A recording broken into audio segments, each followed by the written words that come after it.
जय श्री राम।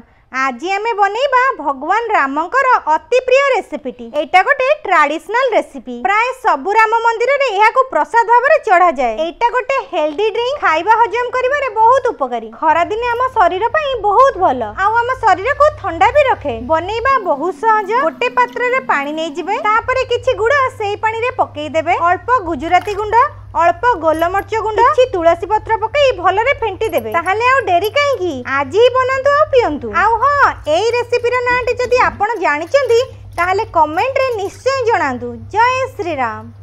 ना नबा पई मो पूर्व वीडियो रे कमेंट रे लिखितले विमल, सोना, देवस्मिता, आकाश, खुशी, गुनी, लिपि, मुनु, जूली, शुभम, काजल, मिता, पुष्पा, वर्षा, मामुनी, सुब्रत, मिकी, रश्मिता, अजय, तृप्ति, सस्मिता, लिजा, प्रियंका, गुरुवारी पंडा, अजित, पिंकू, शुभलक्ष्मी, भाग्यश्री, मनोरमा, स्मृति, स्वरूपा, हरिचंदन, श्रावणी, सोनू, महेश्वर बारिक, लिप्सा, मिकी, सोनी, राजू, वर्षा, पिंकी, नयना, पुंकन, साई, नमिता, सरस्वती, रोमियो, मिस्टर अशोक। आउ आपण जदि निज नाटा मो वीडियो रे सुनिबा को चाहुचंदी ताले कमेंट बॉक्स रे निज नाटा निश्चय लिखि देबे।